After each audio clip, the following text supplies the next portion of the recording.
Can you feel the tension building?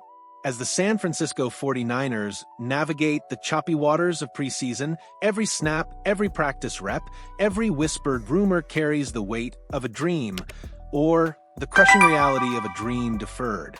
But what happens when the very players we expect to anchor this team, or those fighting for their NFL lives, suddenly vanish from sight, or worse, fade into the background? Tonight, we're pulling back the curtain on the untold stories of the 49ers training camp, from a mysterious absence that had fans holding their breath, to a shocking fall from grace that could redefine a player's entire career. Is this the calm before the storm, or are we witnessing the quiet unraveling of crucial roster spots? Welcome to the channel, Faithful. I'm your host, and we're diving deep into the heart of the 49ers preseason drama. This isn't just about X's and O's. It's about the human element, the relentless grind, and the high-stakes gamble of making an NFL roster. We've got two pivotal narratives unfolding that demand our immediate attention, stories that reveal the brutal honesty of training camp and the unpredictable nature of professional football. First, let's address the elephant in the room, the absence that sent ripples of concern through the fan base, the curious case of Jawan Jennings. For weeks, the air has been thick with speculation. Where is the beloved Jauan Jet? Is it a contract holdout, a strategic maneuver in the high-stakes game of NFL negotiations? Fans, myself included, were bracing for a protracted battle, fearing that one of the team's most reliable and gritty receivers might be putting his foot down for a new deal. The whispers grew louder with each passing day of his absence from practice, fueling a narrative of discontent.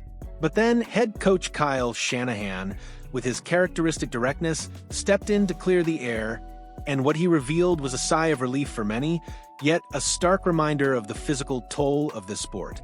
Shanahan confirmed that Jennings' absence is not, in fact, contract-related.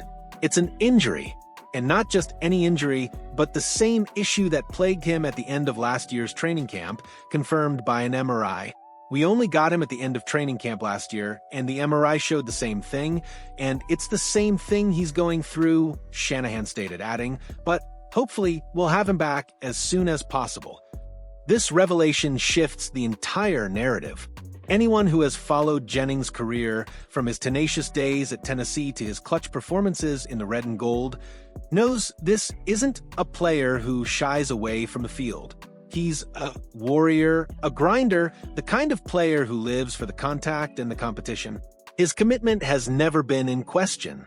This isn't a diva demanding more money, it's a dedicated athlete battling his body. The 49ers' primary focus now, it seems, is not on contract negotiations, but on ensuring Jennings is fully healthy and ready to unleash his full potential for the start of the 2025 season. While the contract situation will undoubtedly resolve itself in the coming weeks, a healthy Jennings will always be a valuable asset. The immediate concern is his well-being. The good news is, as long as he's healthy, Jennings will be on the field for the 49ers this fall. His presence, his physicality, and his knack for crucial third-down conversions are simply irreplaceable. Now, let's pivot from a situation of relief to one of growing alarm, a narrative that's unfolding with startling speed: the precipitous fall of cornerback Tre Brown. When the San Francisco 49ers signed Brown this offseason, the consensus was clear. He was brought in to compete for a starting job. This wasn't some depth signing. This was a move designed to bolster the top of the cornerback room and inject immediate competition. Yet, as training camp has progressed, the landscape has shifted dramatically.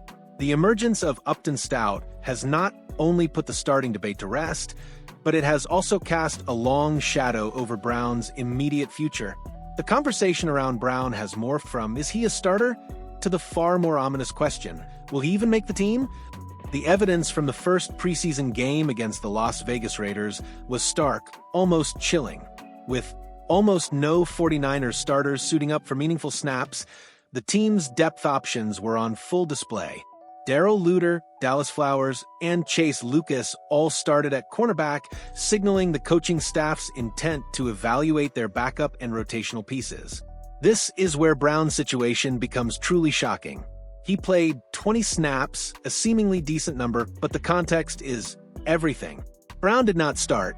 He played late into the second half, coming in behind all three of those starting cornerbacks. By the time Brown was on the field, Flowers and Luter had already been benched, their night's work complete. If the team genuinely wanted to get a serious look at Brown as a potential starter or even a high-level backup, he would have played much earlier. He would have been on the field ahead of or alongside Flowers or Luter. The fact that he wasn't is a blaring alarm bell. Based on the caliber of players still in the game when Brown was taking snaps, there was almost no chance for him to improve his roster stock. Instead, the stage was set for him to lower it, and unfortunately, that appears to be precisely what happened. Beyond his playing time, the performances of the three cornerbacks who played ahead of him only amplify Brown's precarious position. All three, Luter, Flowers, and Lucas, performed well. Brown hasn't seen much action in the slot, making it incredibly difficult for him to leapfrog chase Lucas, who has been solid there. Meanwhile, both Luter and Flowers made impressive plays against better competition, showcasing their readiness for a meaningful role. When we look at the current cornerback room, the top three starters appear to be firmly set: Diamador, Lenore, Renardo Green, and the aforementioned Upton Stout. With Luter, Flowers, and Lucas now seemingly ahead of Brown on the depth chart, a compelling, if disheartening, case can be made that Tre Brown is currently the seventh cornerback on the roster heading into preseason week 2.